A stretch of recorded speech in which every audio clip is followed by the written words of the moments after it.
దేవునికి మహిమ కలుగును గాక. ఇప్పుడు వచ్చిన మీ అందరికీ ప్రభువు యేసు నామములో వందనాలు తెలియపరుచుకుంటున్నామండి. కొద్ది సమయం వాక్యాన్ని ధ్యానించుకున్నాం. తర్వాత దైవంలో వాక్యాన్ని అందిస్తారు. యోగ గ్రంథము 28వ అధ్యాయము 28వ వచనం ఒకసారి చదువుతున్నాం. యోగ గ్రంథము 28వ వచనం చదువుతున్నాం.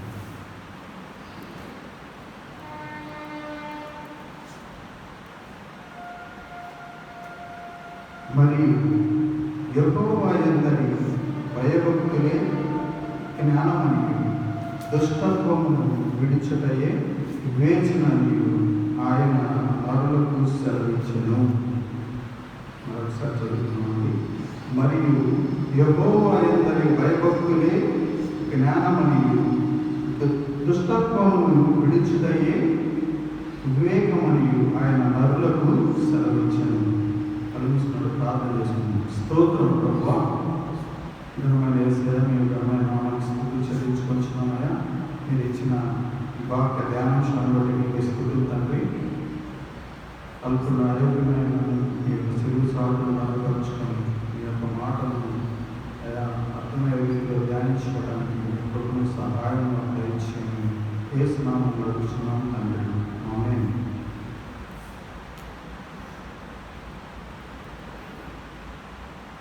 ఇక్కడ మనం చూసినట్లయితే రెండు మాటలు మనకు కనిపిస్తాయండి ఈ వాక్య ధ్యానాంశంలో. మొదటిది జ్ఞానము, రెండోది వివేచన. జ్ఞానము వివేచన గురించి భక్తులు సెలవిచ్చాడు. యెహోవా యందు అందరు భయభక్తులు కలిగితే జ్ఞానం అంటున్నాడు. జ్ఞానం అంటే ఏదో చదువుకుంటేనో లేకపోతే ఇంకెవరి దగ్గరికి వెళ్ళి ఏదో నేర్చుకుంటే కాదండి. వాక్యం సెలవిస్తూ ఉన్నది యెహోవా యందు దేవుని యందు భయభక్తులు కలిగి ఉండటమే జ్ఞానం అంట. వాక్యంలో స్పష్టంగా చెప్పబడినది దేవుని ఎడల ఎవరైతే భయభక్తులు కలిగి జీవిస్తారో వారే జ్ఞానవంతులు అని బైబిల్ సెలవిస్తూ ఉన్నది. మనము చదువుకుంటేనో లేకపోతే ఇంకొకరి దగ్గరికి వెళ్ళి నేర్చుకుంటేనే జ్ఞానం రాదండి. దేవుని ఎడల భయభక్తులు కలిగి ఎవరైతే జీవిస్తారో దేవుడు ఆ జ్ఞానాన్ని అనుగ్రహిస్తాడు.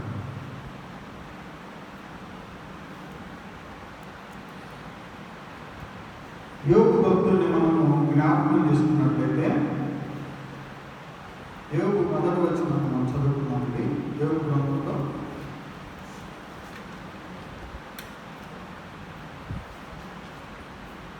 ఊజు దేశమందు యోగు అనుక మనుష్యుడు ఉండెను. అతడు యథార్థవర్తనుడు, న్యాయవంతుడై దేవుని యందు భయభక్తులు కలిగి చెడుతనమును విసర్జించినవాడు. చూడండి, ఇప్పుడు మనం ఏదైతే చదువుకున్నామో అక్షరాల ఆ మాటలు యోగు గురించి రాయబడి గ్రంథస్థం చేయబడింది. యోగు గురించి చెప్పడం మాట చూడండి. ఊజు దేశమందు యోగు అని ఒక మనుష్యుడు ఉండెను. అతడు యథార్థవర్తనుడును, న్యాయవంతుడనై దేవుని యందు భయభక్తులు కలిగి చెడుతనమును విసర్జించినవాడు.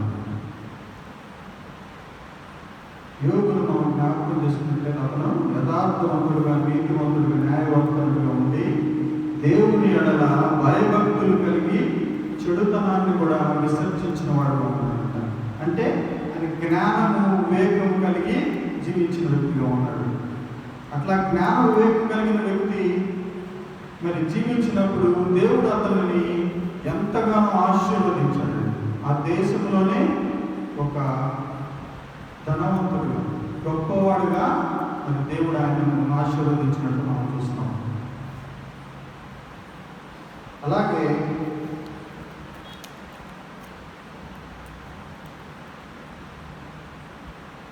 సామెతలు 24:3 ఒకసారి చదువుతుంది. సామెతల గ్రంథము 24:3 వచనం.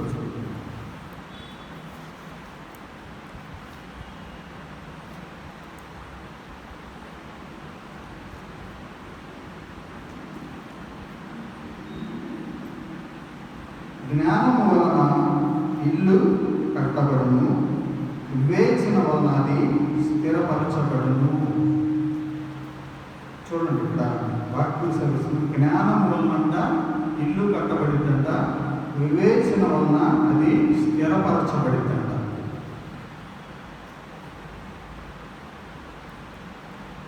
తెలివి చేత దాని గదులు విలువగల రమ్యమైన సర్వ సంపదలతో నింపబడును. జ్ఞానం గలవాడు బలవంతుడుగా ఉండును, తెలివి గలవాడు శక్తివంతుడుగా ఉండును. వివేచన గల నాయకుడిపై యుద్ధము చేయును. జ్ఞానం వలనంట ఇల్లు కట్టబడిందంట.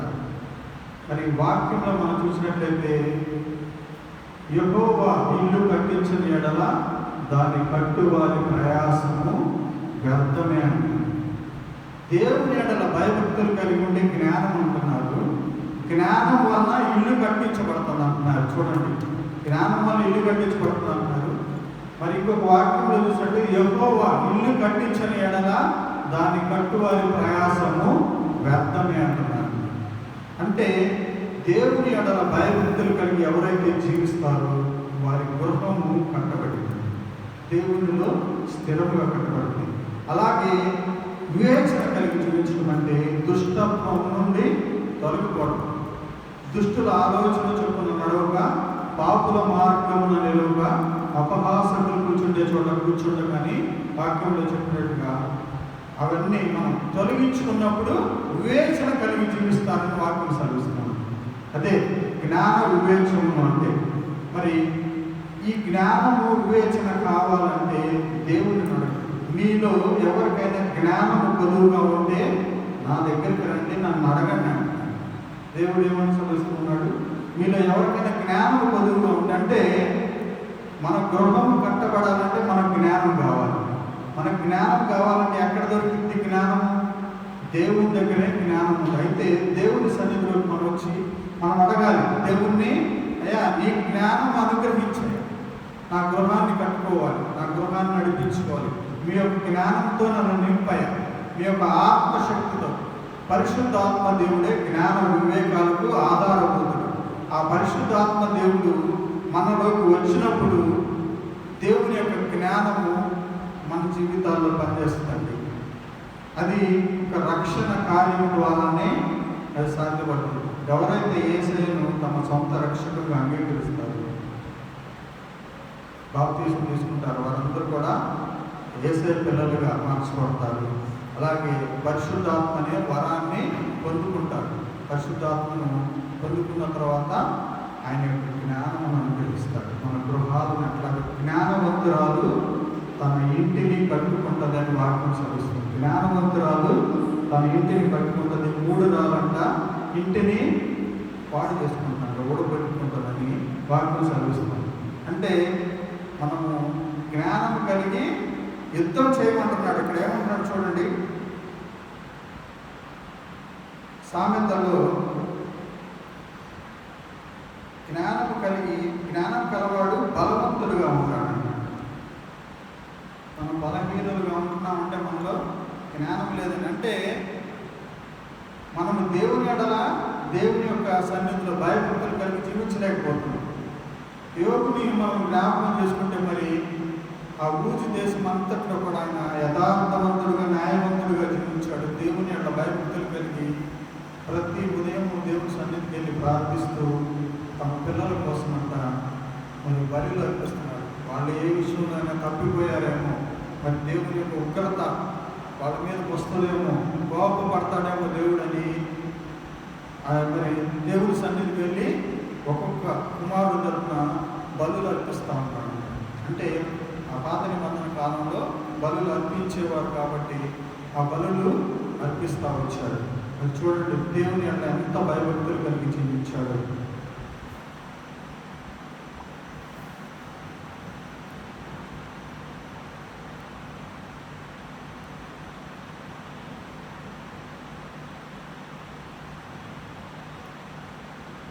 అలాగే యోగు గ్రంథం 28వ అధ్యాయము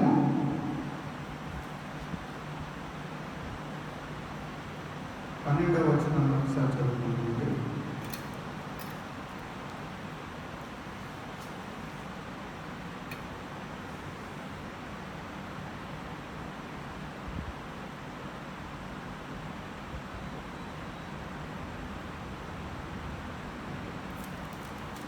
దాని ముందు ఒకసారి కీర్తనలు 136వ కీర్తన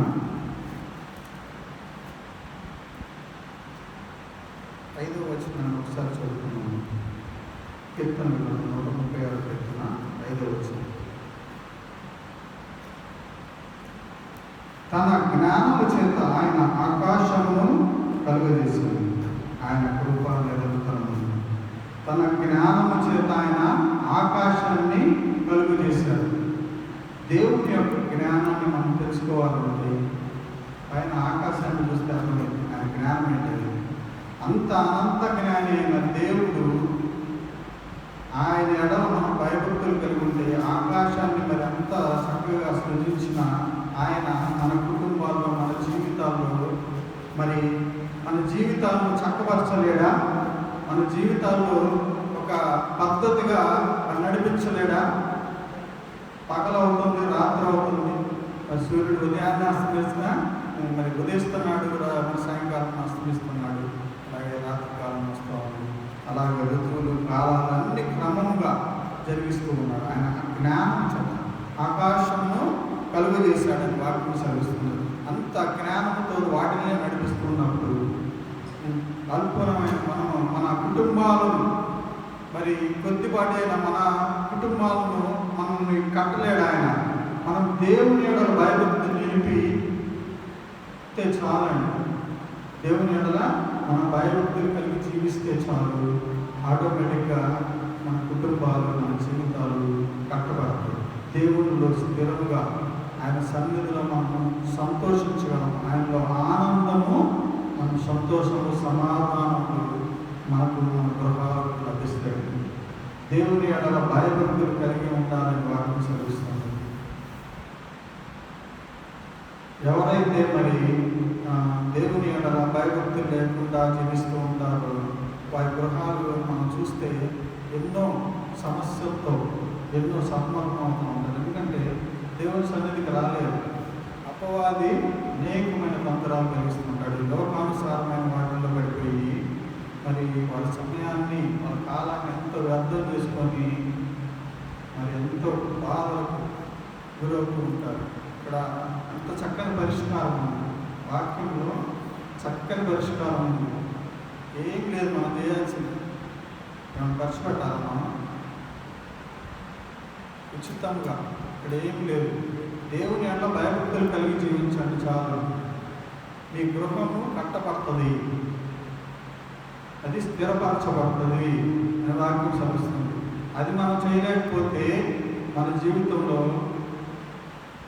ఇంకే వ్యర్థమైనది. మనం ఏదో దానికోసం కోట్లు ఖర్చు పెట్టాల్సిన అవసరం లేదు. దేవుని సన్నిధిలోకి వెళ్ళి మొరపెట్టడమే. దేవుని యొక్క భయభక్తులు అంటే ఆయన మాటలను అంగీకరించడం, ఆయన ఏదైతే చెప్తున్నాడో దాన్ని అర్థం చేసుకొని దాని ప్రకారం జీవించడం, దేవుని యొక్క మాటల ప్రకారం జీవించడం. ఆయన ఏం చెప్తున్నాడు? ఆయన ఆజ్ఞలను గైకొనాలని చెబుతున్నాడు. అంటే దేవుణ్ణి మొదటగా ప్రేమించాలి. అలాగే రెండవ ఆజ్ఞ మరి యేసయ్య మనకి ఇచ్చిన ఆజ్ఞ అంటే నిన్ను వలె నీ పొరుగు వారిని ప్రేమించవలెను. ఇవి మనం పాటిస్తే చాలండి. దేవుని మనం ప్రేమించడమే దేవుని ఎడల భయభక్తులు కలిగి ఉండటం. దేవుని ప్రేమిస్తున్నామంటేనే దేవుని ఎడల భయభక్తులు కలిగి ఆయన మాటకు లోబడి జీవిస్తూ ఉన్నట్లు అన్నమాట. అబ్రహాము మనం జ్ఞాపకం చేసుకున్నట్లయితే విశ్వాసులకు తండ్రి అని అబ్రహాముని మరి దేవుడే మరి విశ్వాసులకు తండ్రిగా మరి ఆయన నియమించాడు. మరి ఆయన దేవుని మాటకు విధేయత చూపాడా లేదా? దేవుడు బ్రహ్మాండంగానే మరి తన స్వదేశాన్ని విడిచి బంధువులను అలాగే తండ్రిని అట్లా వదిలిపెట్టి దేవుడు చూపిస్తున్న దేశానికి మరి ఒంటరిగా తన కుటుంబము బయలుదేరి దేవుని మాట చొప్పున వచ్చాడు, విధేయత చూపించాడు. అలాగే మరి దేవుడు ఏదైతే పరీక్షలో ఆయనకు పరీక్ష అనుమతించాడో మరి ఆ పరీక్షలన్నింటిలో ఆయన చేయాలని పొందినట్టు తన ఒక్కగాను కుమారుడు కూడా మరి ఇవ్వడానికి వెనుదీయలేదు. అందుకని ఆయన విశ్వాసులకు తండ్రిగా పిలువబడ్డాడు. ఆయన చూస్తే మనం దాంట్లో ఉంది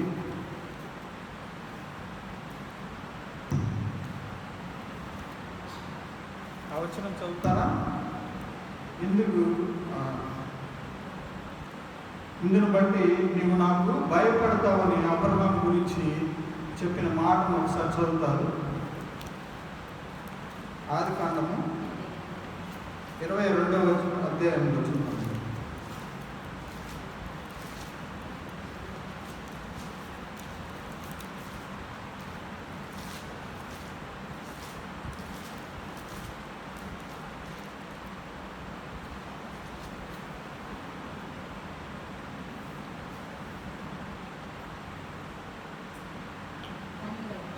అప్పుడు ఆయన ఆ చిన్నవాని మీద చెయ్యి వేయకుము, అతనినేమీ చేయకుము, నీకు ఒక్కడై ఉన్న నీ కుమారుని నాకు వెనుకలేదు కనుక నీవు దేవునికి భయపడువాడమని ఇందువలన నాకు కనబడుచున్నదనెను.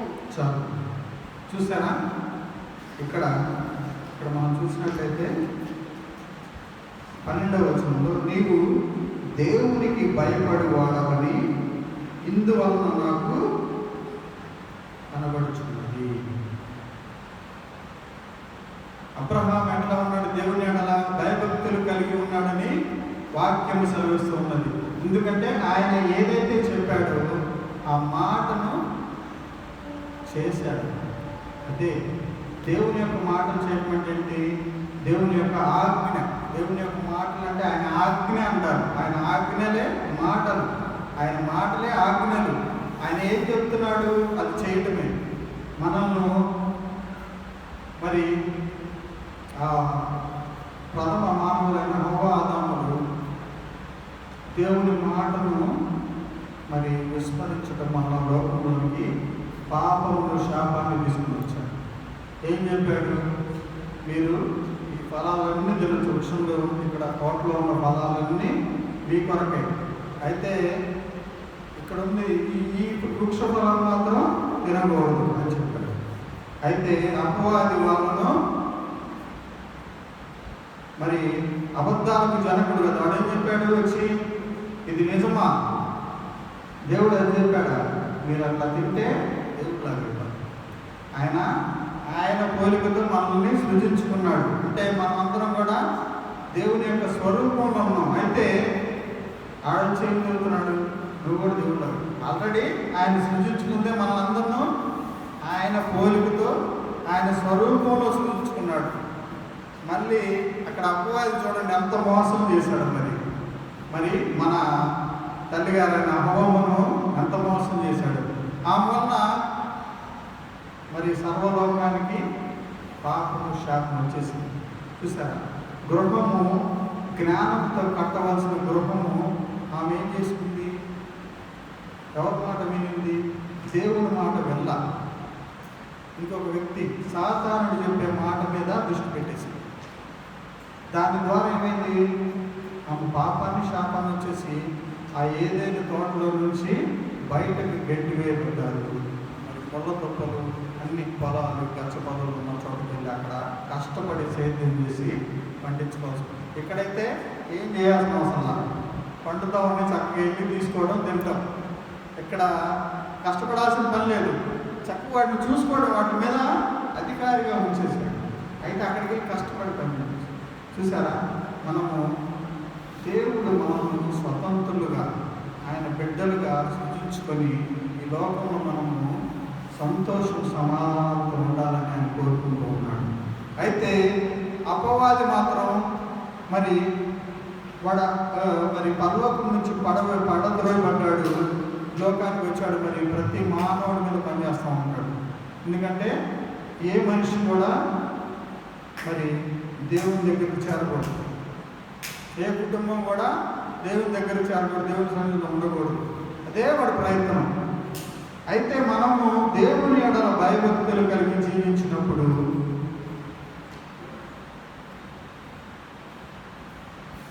మరి యోగు జీవితంలో ఎన్నో శ్రమలకు అనుమతించబడ్డాడు.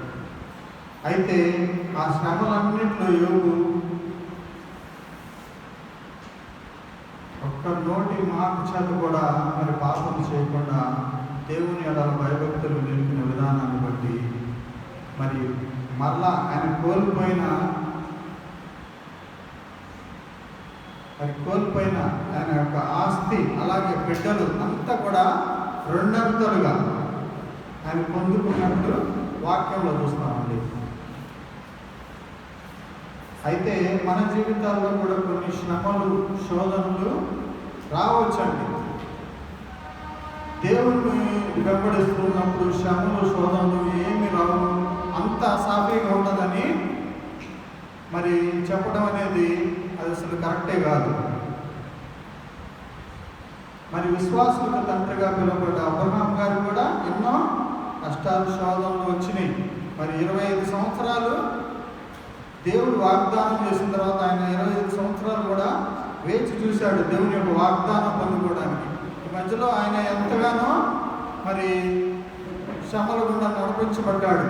దేవుని అయినప్పటికీ దేవుని ఎక్కడ కూడా విడిచిపెట్టలేదండి. దేవుని యొక్క విశ్వాసాన్ని కనపరుస్తూనే ఉన్నాడు. మరి ఆ వాగ్దానాన్ని పొందుకున్నాడు.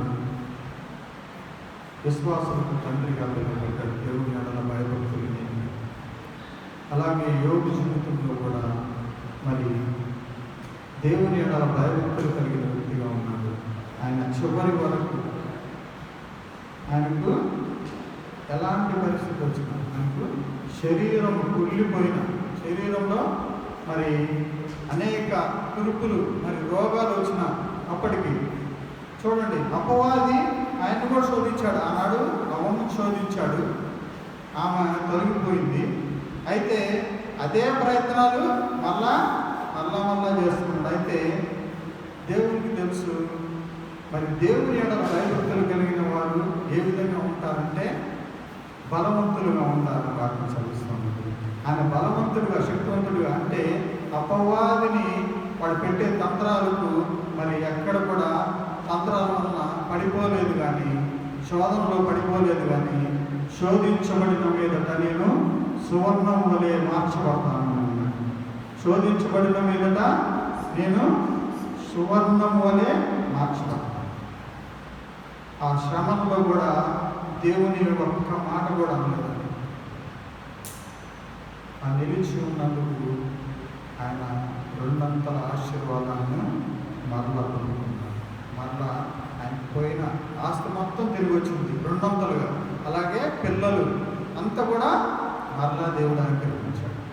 మన జీవితాల్లో కూడా మనము జ్ఞానము, వివేకము కలిగి జీవించాలని మరి దేవుడు కోరుకుంటున్నాడు. జ్ఞానం వలన ఇల్లు కట్టబడుతుంది, వివేకం వలన అది స్థిరపరచబడుతుందని వాక్యం తెలుస్తుంది. జ్ఞానం యొక్క ఆధారము ఆయనే, యేసయ్యే మరి మరి సంపన్నుడు. ఆయన ఏందే మరి జ్ఞానము, బుద్ధి, జ్ఞాన సర్వ సంపదలు ఆయన ఏందే గుప్తమై ఉండవని వాక్యం సెలవిస్తూ ఉన్నది. యెహోవా యందు భయభక్తులు కలిగి ఉండడమే జ్ఞానం అంటండి. ఆ జ్ఞానవంతురాలు ఏం చేస్తుంది? తన ఇల్లు కట్టుకుంటుంది. యెహోవా ఇల్లు కట్టించని యెడల దాని కట్టువారి ప్రయాసము వ్యర్థమే. అంటే దేవుని అట్లా ఎవరైతే భయభక్తులు కలిగి మరి జీవిస్తూ ఉంటారో వారి గృహము జ్ఞానము చేత కట్టబడుతుంది. ఆయన ఆకాశమును తన మహా అనంత జ్ఞానముతో మరి నిర్మించండి. ఈరోజు కూడా సైంటిస్టులు కనుక్కోలేకపోతున్నారు ఆకాశంలో ఏముందో. కొద్ది దూరం మాత్రమే వారు ప్రయాణించారు, కానీ ఆ తర్వాత అసలు ఏముందో అనేది ఎవరికి తెలియదు. అంటే దేవుని యొక్క జ్ఞానాన్ని పరిశోధిస్తూ ఉన్నారు. ఇంకా ఎప్పటి నుంచి మానవుడు మరి పుట్టిన దగ్గర నుంచి ఇప్పటి వరకు కూడా కొద్ది కూడా వాళ్ళు తెలుసుకోలేకపోయారు. అంటే దేవుని యొక్క జ్ఞానం ఎంత జ్ఞానమో చూడండి. అంత అనంత జ్ఞాని అయిన దేవుడు మరి మన కుటుంబాలను ఆయన జ్ఞానం చేత అంత చక్కగా నడిపించలేడా? మనం ఆయన సన్నిధికి రావాలని ఆయన కోరుకుంటున్నాడు. దేవుని ఆడల భయభక్తులు కలిగి జీవిస్తే చాలు, మనము మరి జ్ఞాన వివేకాలు కలిగి ఉంటాం. దుష్టత్వాన్ని విడిచిపెట్టడమే వివేకము. మరి కీర్తన గ్రంథం 1వ అధ్యాయంలో అదే కదా ఉంది. దుష్టుల ఆలోచన చొప్పున నడవక, పాపుల మార్గమున నిలవక, అపహాసకులు కూర్చుండే చోట కూర్చోటగా, దివారాత్రములు వాక్యాన్ని ధ్యానించేవాడు ధన్యుడు అని వాక్యం చదువుతుంది.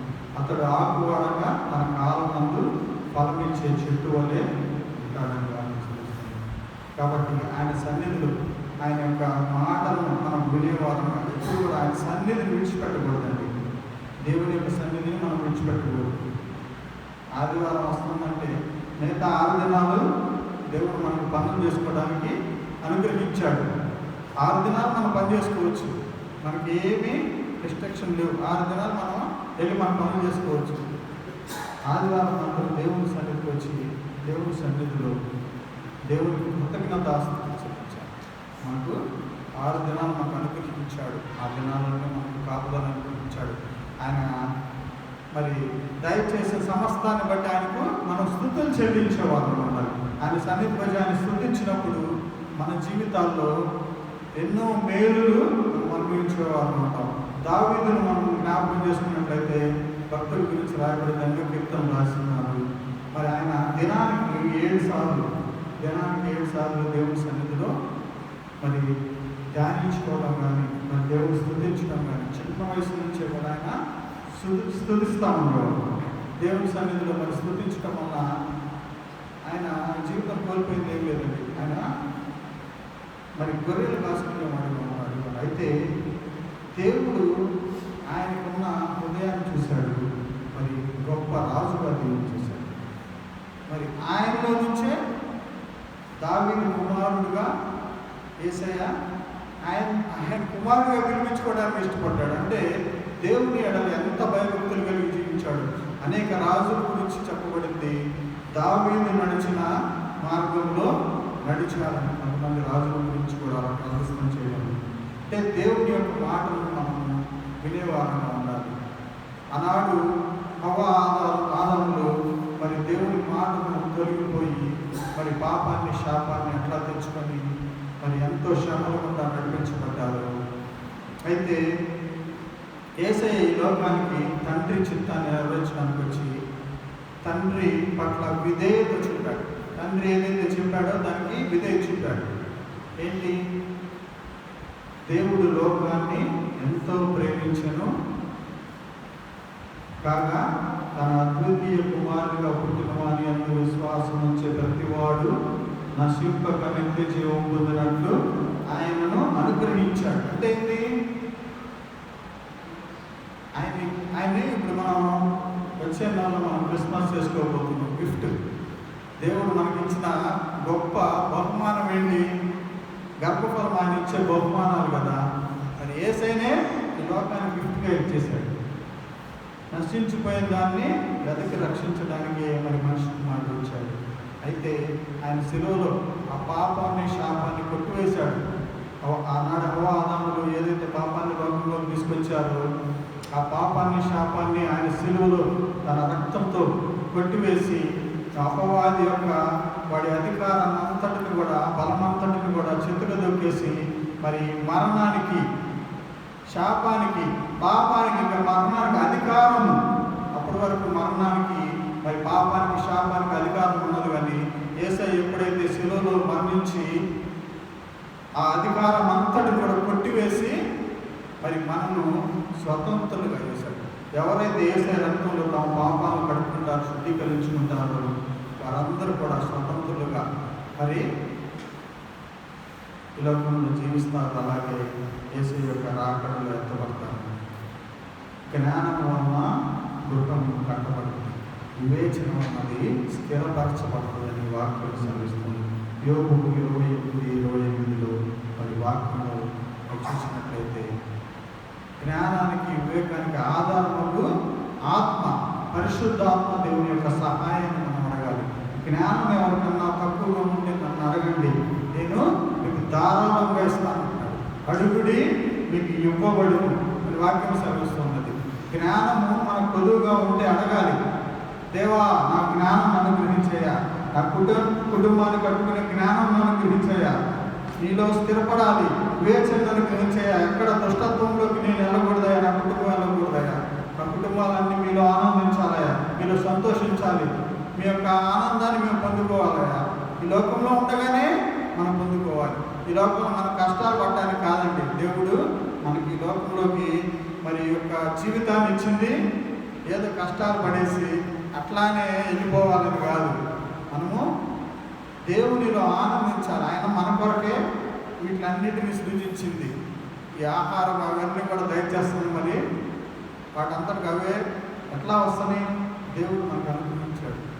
ఇవన్నీ కూడా మనము సంతోషించాలని, భూమి మీద సంతోషించాలి, ఆయనను కనపరచాలి. మన జీవితాల ద్వారా, మన కుటుంబాల ద్వారా ఆయనకు మహిమ రావాలి. దేవుడు అందుకొరకే మనల్ని కూడా సృజించాడు. యేసయ్య ద్వారా మరి యేసయ్య ఈ లోకానికి వచ్చి తండ్రి చిత్తాన్ని నెరవేర్చి దేవుని నామాన్ని మహిమపరిచి మరి ఆ దేవుని యొక్క పురుషుడు మరి పాస్తంలో కూర్చొని ఉన్నాడు. మరి యేసయ్యలాగా మనం కూడా ఈ లోకంలోకి ఎందుకు రాబడ్డామంటే దేవుని యొక్క చిత్తాన్ని జరిగించేవాళ్ళం ఉండాలి. దేవుని యొక్క చిత్తం ఏమిటి? ఆయన ఎడల భయభక్తులు కలిగి జీవించి పరిశుద్ధులుగా మరలా ఆయన దగ్గరికి వెళ్ళాలి. పరిశుద్ధులుగా ఈ లోకంలోకి దేవుడు పంపిస్తూ ఉన్నాడు. పరిశుద్ధులుగానే మరలా మనం ఆయన కలుసుకోవాలి. అంతేగాని పాపులుగా ఉండి నరకానికి వెళ్ళిపోకూడదు. మరి ఆ నరకం అనేది తీర్పు తీర్చబడింది. అది అపవాదికి వాడి సంబంధులు, అపవాదికి వాడి సంబంధుల కోసం ఆ తీర్పు అనేది ఎప్పుడో సిద్ధపరిచేశాడు. ఎవరైతే యేసయ్యను అంగీకరించారో వాళ్ళందరి కోసం శిక్ష మరి ఎప్పుడో సిద్ధపరిచి ఉంచాడు. మరి అనేక సార్లు మనం దేవుని యొక్క మాటలు వింటూ ఉంటాం. జ్ఞానము వివేకం కలిగి మరి ఒక నాయకుడిలాగా యుద్ధం చేయి, బలవంతుడుగా ఉండు, పోరాడు అని చెప్పి మరి వాక్యం సెలవిస్తూ ఉన్నది. ఎందుకంటే మనం పోరాడేదంతా మరి అంధకార శక్తులతోనూ, అధికారులతో, నాదులతోనూ, మరి అపవాది సంబంధంతో. అవి మనకు కంటికి కనపడవు. మన కంటికి కనపడవు. కనిపిస్తే మనం ఏదైనా చేయగలం. కనపడని శక్తులు అనేక విధాలుగా, అవి ఏదో మనుషుల ద్వారానే కనిపించవచ్చు, పరిస్థితుల ద్వారా ఏ విధంగా అయినా కానీ మన మీద పోరాటాలు. అయితే మనం ఎప్పుడైతే దేవుని యొక్క భయభక్తులు కలిగి జీవిస్తూ ఉన్నామో దేవుని యొక్క సహాయం మనకు తోడుగా ఉంది. దేవుని యొక్క సహాయం ఉంటే మనం వీటిలన్నిటిని కూడా జయించగలం. దేవుని శక్తి లేకుండా వాటిని జయించడం మన వల్ల కాదు. అందుకనే ఎంతోమంది మా వల్ల కాదు అంటున్నారు. దేవుని యొక్క శక్తి లేకుండా, దేవుని యొక్క మరి బలం లేకుండా మనము దుష్టుడిని, అపవాది సంబంధులను మనం ఎదిరించలేము. ఎందుకంటే వారు కంటికి కనపడరు. అలాగే వారు కూడా దేవుడు వారి యొక్క శక్తిని అయితే తీసుకోలేదు, కానీ వారు ఉన్నారు, ఈ లోకంలో ఉన్నారు. అయితే మనకు కనపడరు. వాళ్ళే ఇప్పుడు దెయ్యాల్లాగా తిరుగుతూ ఉంటారు. వేరే వాళ్ళ పేర్లు పెట్టుకొని వాడున్నాడు, నేనే వాడిని అని చెప్పి చచ్చిపోయిన వాళ్ళ పేర్లు పెట్టుకొని వస్తారు. చచ్చిపోయిన వ్యక్తులు తిరిగి భూమి మీదకి వచ్చే ప్రసక్తే లేదు. భయపడాల్సిన అవసరం లేదు. వాళ్ళు అసలు రారు. దెయ్యాల్లాగా వస్తున్నారంటే వాళ్ళు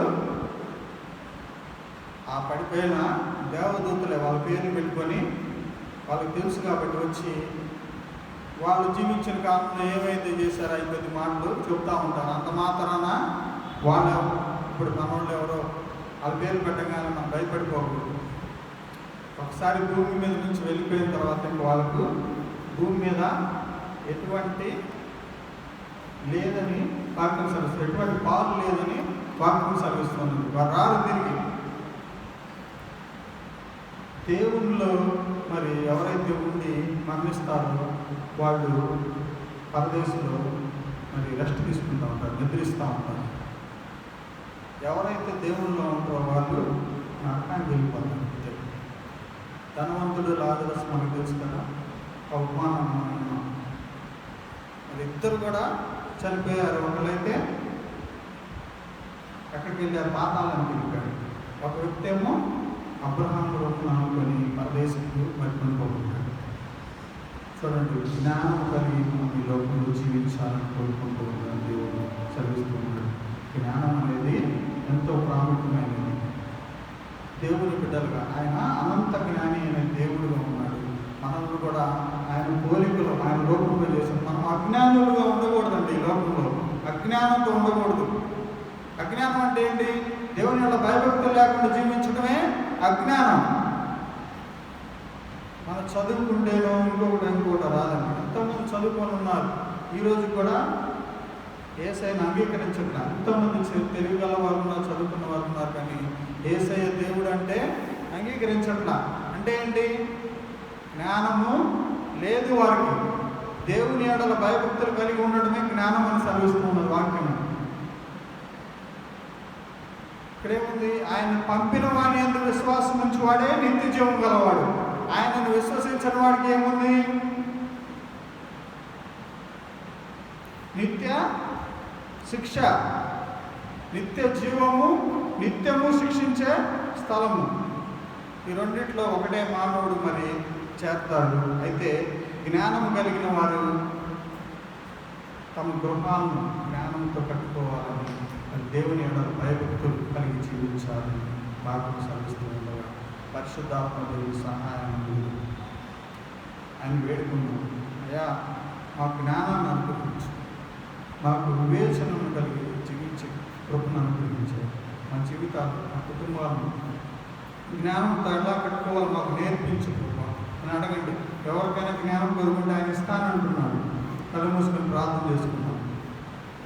స్తోత్రం స్తోత్రం స్తోత్రం ప్రభా, ఘనమైన యేసయ్య, ఘనమైన నామాన్ని చెల్లించుకొచ్చున్నాయా. ఇచ్చిన మా పిల్లలంశం స్థుతులు తండ్రి. ప్రతి విశ్వాసం కూడా మరి జ్ఞానంతో జీవించాలని వాటిని సెలవుతున్నాను. మీ ఎడల భయభక్తులు కలిగి ఉంటేనే జ్ఞానం అనే వాటిని సెలవుతున్నాను.